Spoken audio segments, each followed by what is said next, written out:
Hello बच्चों, क्या हाल चाल? सब बढ़िया होना भी चाहिए।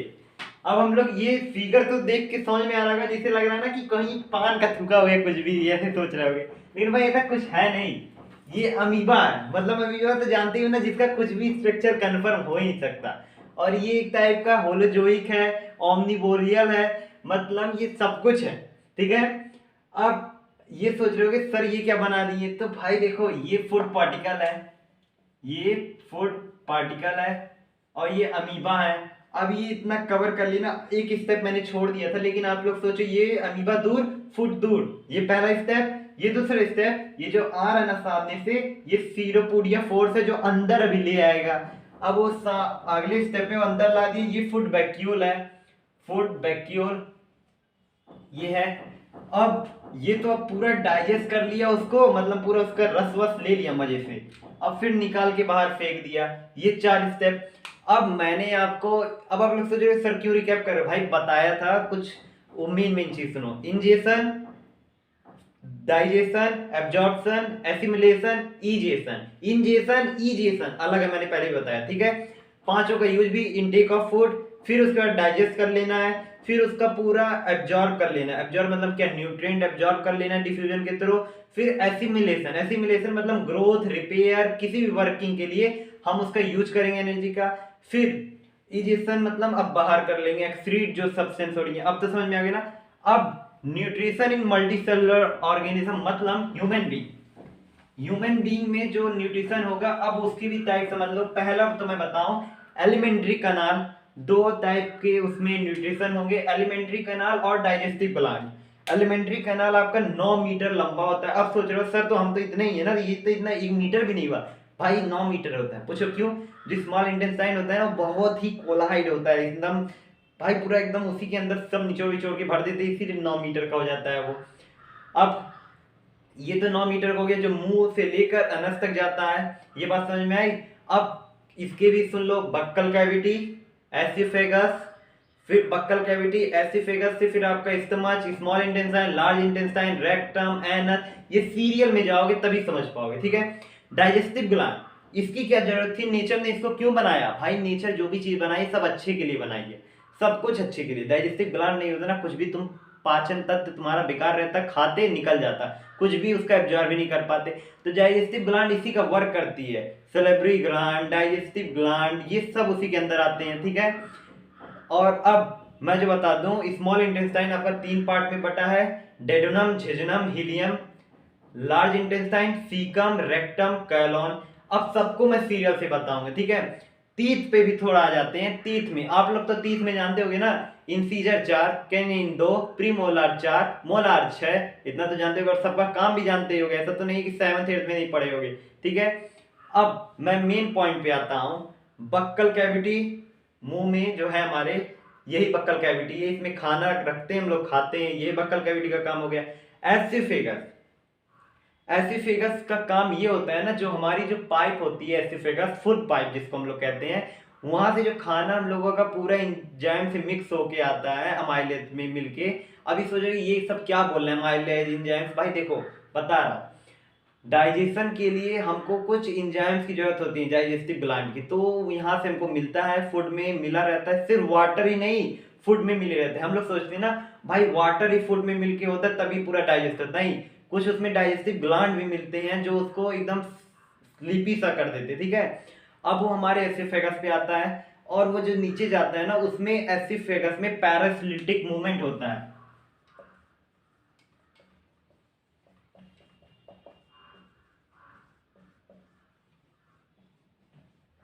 ये पैरासिटिक मूवमेंट जो होता है ना, यही आपको एक कंट्रैक्ट, गट कंट्रैक्ट मतलब ऐसे फिर ओपन, फिर ऐसे फिर ओपन, ऊपर से ऐसे ऐसे करता रहेगा।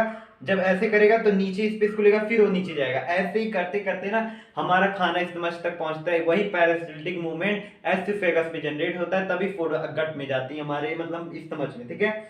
अब स्टमच, स्टमच आपका ना जे शेप्ड का होता है। ठीक है। उसमें भी बहुत सी डाइजेस्टिव ग्लैंड होती हैं। अब ये मत सोचना complete digestion of food stomach में होता है, नहीं भाई गलत है। कंप्लीट डाइजेशन वहां नहीं होता है, वहां तो सब मिक्स होगा, मैटर सब वहीं बनेंगे। मतलब फूड आया, उसमें बहुत से डाइजेस्टिव ग्लैंड एक्ट करेंगे उसको गलाने में। अब बता रहा हूं कैसे कैसे म्यूकस रहेगा, म्यूकस HCl और अदर गैस्ट्रिक ग्लैंड होंगे, म्यूकस HCl हो गए ना, हाइड्रोक्लोरिक एसिड, म्यूकस, ये सब उसमें एक्ट करेंगे, ठीक है, ये इसके पास रहता है। अब कभी कभी काम आता है व्हाट इज HCl, कोई इतना आपसे लंबा नहीं पूछेगा हर चीज का, ठीक है, कि सबको एक्सप्लेन करो, लेकिन कुछ कुछ मेन क्वेश्चन पूछेंगे व्हाट इज HCl, HCl का काम क्या होता है, आपको बोलना है कि HCl सर एक डाइजेशन करने के लिए मदद कर देता है, और दूसरा HCl सर बैक्टीरिया जो आते हैं फूड के सारे उसको भी किल करने में मदद करता है, ठीक है। तीसरा सर पेप्सिन एक ऐसा एंजाइम्स है जो प्रोटीन को डाइजेस्ट करने में मदद करता है, तो ये पेप्सिन कैसे, मतलब जो पेप्सिन है वो एक्टिव फॉर्म है, लेकिन इसका इनएक्टिव फॉर्म पेप्टोन को इनएक्टिव से एक्टिव में लाने के लिए HCl वर्क करता है। ये बात समझ में आई? ये 3-4 पॉइंट आपको लिख दोगे ना तो नंबर फुल मिल जाएगा, ठीक है। अब HCl का वर्क मैंने बता दिया, अब स्टमच भी खत्म, स्मॉल इंटेस्टाइन में अब यही मेन चीज है, स्मॉल इंटेस्टाइन। स्मॉल इंटेस्टाइन में ही सब कुछ का डाइजेशन होता है, सब चीज का, ठीक है। अब स्मॉल इंटेस्टाइन में जो मैंने आपको बताया था, यहां से मतलब डेडोनम, डेडोनम जो है ना, आप देखोगे ऐसे कुछ ऐसे करके सी टाइप की गई होगी, तो यहाँ कुछ पत्तियां ऐसी होंगी, ये जो पेनक्रियास, मतलब पेनक्रियास होगा, यहीं पे लीवर का भी डेक्ट यहाँ पे ऐसे करके आएगा, और पेनक्रियाट का भी डेक्ट, ये दोनों डेक्ट यही डेडोनम में मिलते हैं, तब जाके स्मॉल इंटेस्टाइन में जाता है। अब लीवर से हम लोग बाइल जूस लेते हैं, पेनक्रियास से पेनक्रियाटिक जूस लेते हैं, ये एंजाइम्स दोनों जाके डेडोनम में मिलते हैं, इसलिए डेडोनम का काम रहता है वहां पे। और झेजनम, डेडोनम, झेजनम, इलियम इसी के नीचे रहते हैं बस। अब लार्ज इंटेस्टाइन में, लार्ज इंटेस्टाइन में आपका कुछ नहीं, एब्जॉर्प्शन ऑफ वाटर होता है, और फिर जो एब्जॉर्प्शन ऑफ वाटर हो जाता है वेस्ट मटेरियल से, वो उस वेस्ट मटेरियल को बाहर हम लोग निकाल देते हैं, बस वहां लार्ज इंटेस्टाइन में एब्जॉर्प्शन ऑफ वाटर होता है। फिर रेक्टम, फिर एनस, ये तो बात आपको क्लियर हो गया। अब मैं सबको एकदम सीरियल से आपको एक्सप्लेन करते हुए निकलूंगा कैसे, ये तो मैंने सबका एक आपको डिफिनेशन दे दिया। अब जो मैं अब एग्जांपल लेने जा रहा हूँ, ह्यूमन बीइंग है, फूड उसने खाई, ये जो फूड खाई है ना, ये सिर्फ वो ह्यूमन बीइंग वाटर, मतलब वाटर से ही निकल नहीं गया, उसमें कुछ सैलिवरी ग्लैंड मिले, मतलब जैसे सैलिवरी ग्लैंड मतलब अमाइलेज, एमाइलेज जो होता है ना, वो फूड में जाता है, तो फूड को जो आपका फूड स्टार्च फॉर्म में है ना, उसको शुगर फॉर्म में कन्वर्ट करता है, तब एमाइलेज के सारे, ठीक है। यहाँ हमारा एक गुच्छा होता है सैलिवरी ग्लैंड का, यहीं से एमाइलेज निकलती है, फूड में मिलती है, फिर वो फूड पैरासिटिक मूवमेंट से एसिफेगस में जाता है, फिर उसके बाद से नीचे जाके स्टमच में, स्टमच में वहां पे आपको मैंने बता दिया था HCl हेल्प करता है।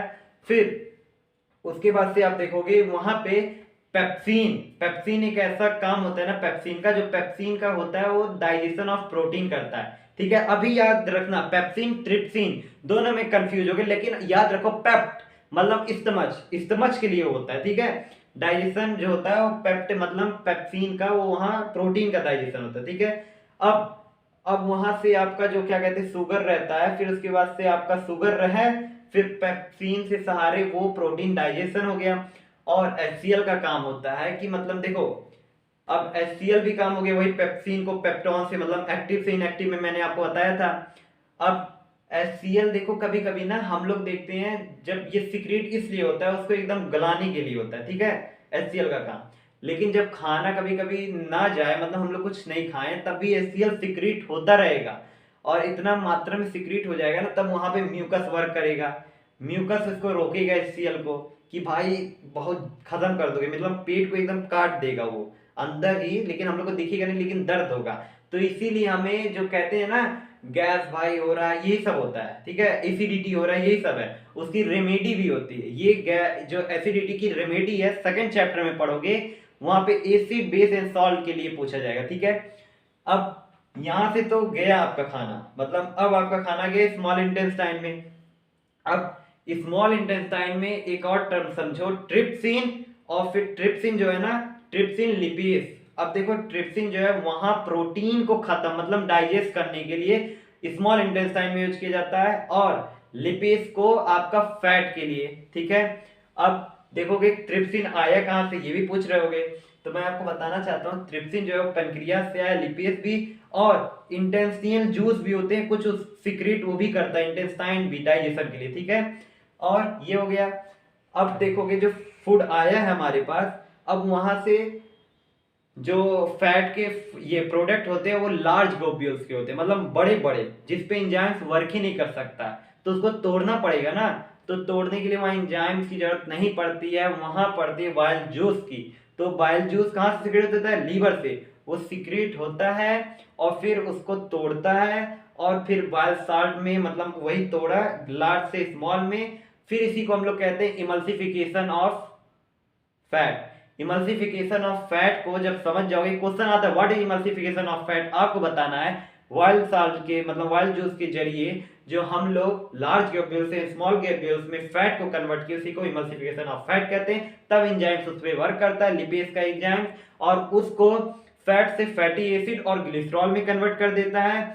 और जो ट्रिप्सिन है वो प्रोटीन को एमिनो एसिड में कन्वर्ट कर देता है, और जो हमारा शुगर रहता है वो शुगर हमारा कार्बोहाइड्रेट में कन्वर्ट हो जाता है, और कंप्लीटली डाइजेस्ट हो जाते हैं आपके स्मॉल इंटेस्टाइन में। अब वहां से एब्जॉर्ब के लिए आपके, मतलब जो अब तो डाइजेस्ट हो गए हैं, तो एब्जॉर्ब और एसिमिलेशन के लिए चले जाते हैं न्यूट्रिएंट हमारे।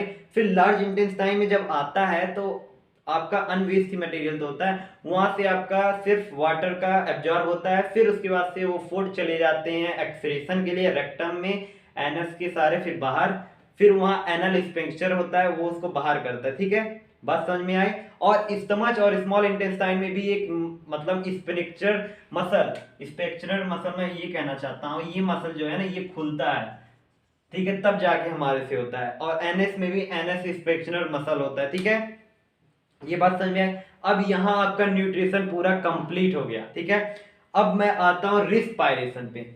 अब बताना चाहता हूँ रिस्पायरेशन क्या है। अब आप लोग सोचोगे सर सांस ले रहे हैं ये रिस्पायरेशन है, भाई गलत। सांस ले रहे हो यही रिस्पायरेशन नहीं, सांस ले रहे हो तो ब्रीथिंग हो गया ना।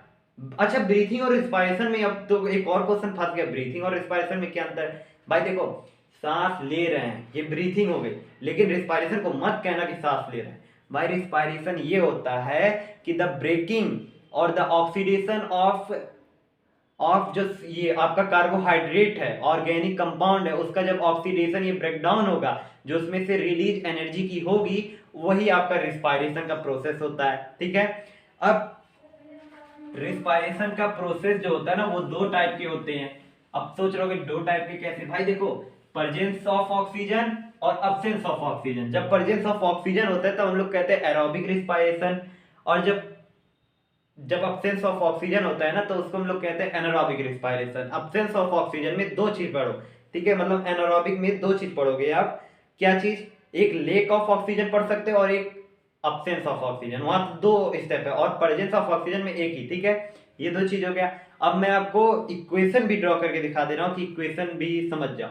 अब देखो, पहली चीज ये C6H12O6 है ना, ये सबसे पहले आपका C6H12O6 टूटेगा, मतलब साइटोप्लाज्म में जो आपका ये है, इसको ऑक्सीजन में प्रेजेंस में आप इसको तोड़ोगे तो फिर ये साइटोप्लाज्म में ये टूटेगा। देखो जैसे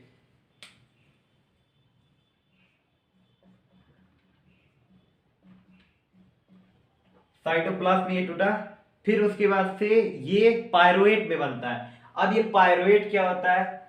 सर ये पायरुवेट एसिड होता है, इतना इसके बारे में नहीं पूछता है। ये पायरुवेट में टूटता है और ये 3 कार्बन मॉलिक्यूल होते हैं, ये 6 है तो ये 3 कार्बन होता है। फिर यही पायरुवेट आपका प्रेजेंस ऑफ ऑक्सीजन में ब्रेक डाउन होता है, और ये प्रेजेंस ऑफ ऑक्सीजन में ब्रेक डाउन होता है तो कहाँ पे? मतलब इन माइटोकॉन्ड्रिया में होता है। ठीक है, फिर उसके बाद से प्लस आप कर सकते हो,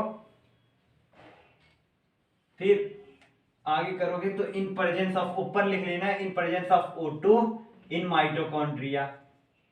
ये अपने ही में तो हो रहा है, माइटोकॉन्ड्रिया मतलब अपने ही लिविंग थिंग में हो रहा है, तो ये माइटोकॉन्ड्रिया हो गया। इतना स्टेप लिख लिया। फिर उसके बाद से आपको लिखना होगा 6CO2 प्लस 6CO2 हो गया 6H2O प्लस 38 ATP। अब आप लोग सोच रहे होगे कि ATP मैंने बताया था एडिनोसिन ट्राइफॉस्फेट, लेकिन यहाँ 38 मतलब लार्ज अमाउंट में एनर्जी रिलीज हो रहा है।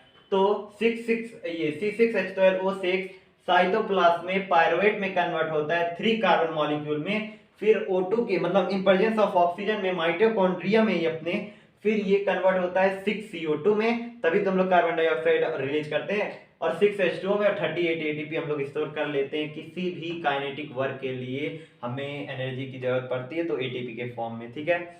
अब दूसरा होता है absence of oxygen, lake of oxygen. तो मैं लेक ऑफ ऑक्सीजन बता देना चाहता हूँ। ये सब जो मैं बता रहा ना, आप एनसीईआरटी के चार्ट में देखोगे, पेज नंबर मुझे इतना याद नहीं है, लेकिन आप लोग बुक में देखोगे ना तो वहां पे आपको ये चार्ट पूरा बने रहेगा रेस्पिरेशन का, ठीक है।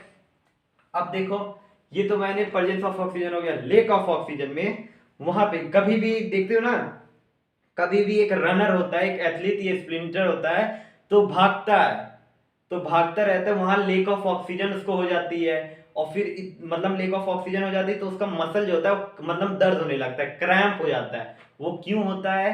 क्योंकि वहां उस मसल पे लैक्टिक एसिड बन जाती हैं। अब C6H12O6 साइटोप्लाज्म में पायरुवेट में 3 कार्बन मॉलिक्यूल्स पे, और फिर अब्सेंस ऑफ O2 वहां बनाना, लेकिन इन माइटोकॉन्ड्रिया नहीं, इन मसल सेल, इन मसल सेल, और वहां भी 6CO2 प्लस 6H2O, लेकिन अब यहाँ 2 ATP रिलीज होगा, 38 ATP नहीं, 2 ATP, ठीक है। अब 2 ATP रिलीज होगा। ये जो 6CO2 मैंने बोला है ना, इसको 6CO2 वहां नहीं बनेगा, उसको हटा दीजिएगा, क्योंकि वहां लैक्टिक एसिड बन रहा है। तो यहाँ पे जब आप लेक ऑफ ऑक्सीजन में आओगे तो ये लैक्टिक एसिड बन जाएगा, और लैक्टिक एसिड जो होता है ना, लैक्टिक एसिड आपका 2 कार्बन मॉलिक्यूल्स है, लैक्टिक एसिड भी। फिर ये लैक्टिक एसिड जब बनता है तो फिर उसके बाद से यही तो हमें क्रैम्प देता है, मतलब वहां पे दर्द होने लगते हैं, ठीक है। बात समझ में आई? अब अब्सेंस ऑफ ऑक्सीजन में देखोगे, मतलब देखते हैं ना, ईस्ट में जो दारुएं होती हैं उससे ही बनती हैं, इससे फर्मेंटेशन प्रोसेस होता है, ठीक है। अब वहां फर्मेंट जो होता है, अब C6H12O6 साइटोप्लाज्म में पायरुवेट में बनेगा, लेकिन in absence of oxygen in yeast cell.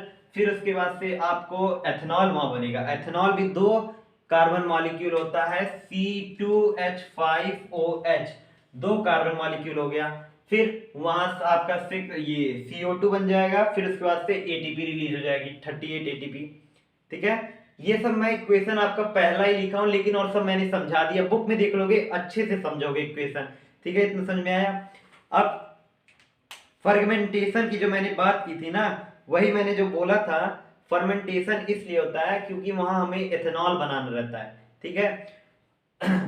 अब ये तो बात समझ में आ गया।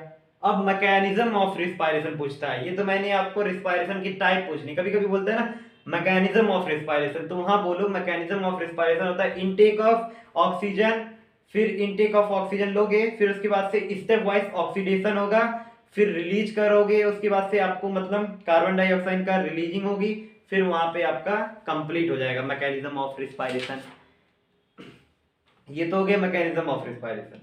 अब आपको मैं बताऊंगा कैसे टेरेस्ट्रियल ऑर्गेनिम्स का रिस्पायरेटरी सरफेस और प्लांट कैसे रिस्पायरेशन लेते हैं, और फिर जो हम लोग रिवर में देखते हैं वहां पे एक्वेटिक एनिमल कैसे रिस्पायरेशन करते हैं, ये मैं बताऊंगा। लेकिन अभी के लिए मैं इतना आप लोगों के लिए बहुत है इफिशियंट, नहीं तो अभी ज्यादा लंबा हो जाएगा तो आप लोग कहोगे कि बोरिंग हो गया, इसलिए मैं इसको बोरिंग नहीं बनाना चाहता। और अब मैं एक चीज बोलना चाहता हूँ, बायोलॉजी ना एक कहानी है, बायोलॉजी हो गया, केमिस्ट्री हो गई, सब कहानी है।